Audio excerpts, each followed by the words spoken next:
Skip and Skip X Embed X share close videos. FSU loses to No. 2 Virginia 59-55. Watch it. FSU coach Leonard Hamilton talks after loss to Virginia, 0-0.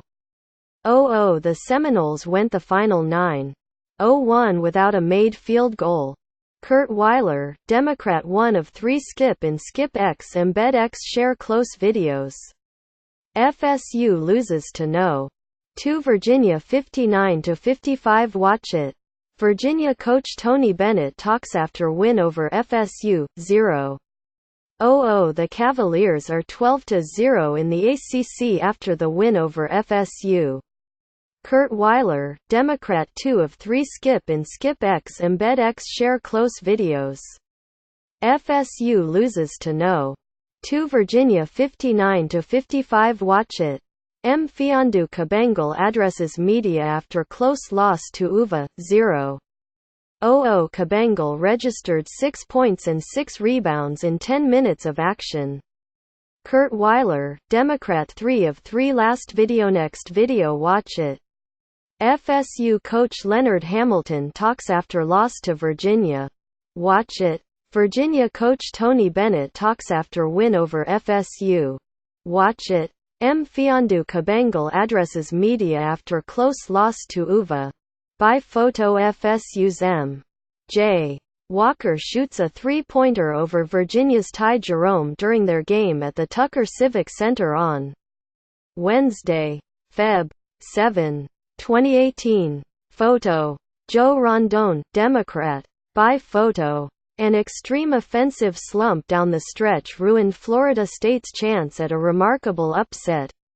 The Seminoles, 17-7, 6-6, were held without a field goal for the final 9-1 against No. 2 Virginia, 23-1, 12-0, falling 59-55 in front of 10,657 fans at the Tucker Civic Center.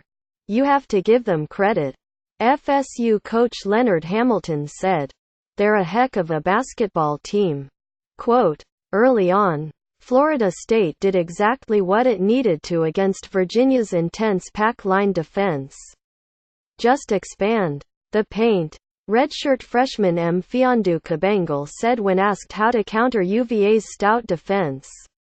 We executed. We got stops and we rebounded really well. Quote, the Seminoles hit their first 3 three-pointers and finished the first half 5-10 from outside the arc against a UVA team that entered Wednesday allowing opponents to hit just 27.6% of their threes. In all, Florida State led for 18 minutes and 50 seconds in the first half.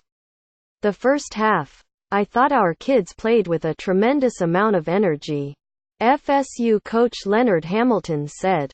Defensively, I thought we had an opportunity to be fairly disruptive and that's why we were able to get some deflections and turn those into easy baskets. Quote, after FSU opened up a lead that grew as large as 11 points at 29-18. UVA's top-ranked defense emerged. Florida State was held without a field goal for the final 5:54 of the first half, but behind a strong defensive effort still held a 32-22 lead over the Cavaliers at the intermission. They were getting in and splitting our defense. Virginia coach Tony Bennett said, I didn't think we did get a great job and a lot of that was a credit to how aggressive they were, and the movement they had offensively. Quote, it's the first time in Virginia's last 16 ACC games, dating back to last Feb, that it allowed 30-plus points in the first half.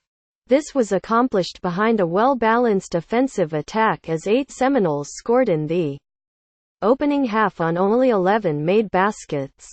Starting the second half, the Cavaliers began to heat up from the floor, hitting 5 of their first 8 shots while cutting the Florida State lead to 3 points. In the beginning of the second half, I didn't think we were as sharp. Hamilton said. They did a much better job in the second half and we didn't do quite as good a job executing the offense. Quote, Virginia point guard Kyle Guy, who leads the team with 15.5 points per game, woke up from a poor first half which saw him finish 1-7 from the floor with 3 points. Guy had 10 points in the opening 9:04 of the second half and finished the game with 13 points. He, along with Devon Hall, 17 points, and Ty Jerome, 15 points, accounted for 45 of UVA's 59 points.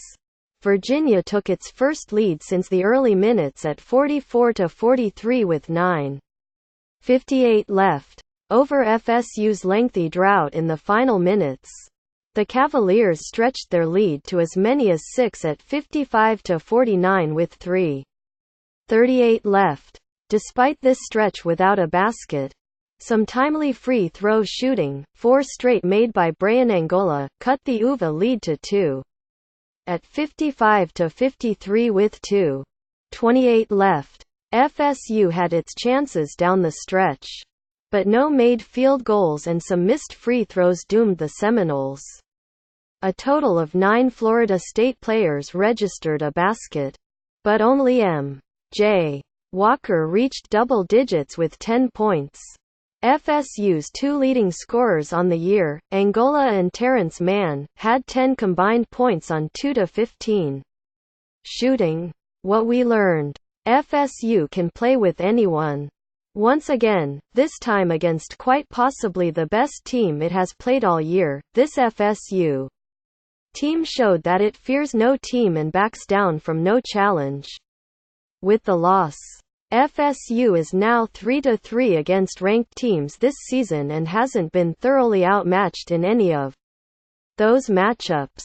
March Madness is truly about getting there and getting hot at the right time. Does this FSU team look capable of making a run if it gets there? Absolutely. Defense kills. FSU's aggressive defense had fallen off significantly in conference play, even falling to dead last in ACC play after last week's loss to Wake Forest. However, both last Saturday against Louisville and Wednesday against Virginia, the Seminoles showed signs of life defensively. Florida State held an efficient, if slow, UVA offense to 34.6% shooting in the first half. That percentage rose substantially in the second half, but an improved defense down the stretch could be a difference maker for the Seminoles. Mfiondu is growing. The redshirt freshman has struggled to get much consistency going in ACC play, but Wednesday was one of his more productive games. In a limited 10 minutes of action, Kabengal finished with 6 points on 3-4 shooting to go along with 6 rebounds. Up next, FSU looks to get back into the win column on the road this weekend as it takes on a Notre Dame team 14-10, 4-7, that has dealt with terrible injury luck this season on Saturday.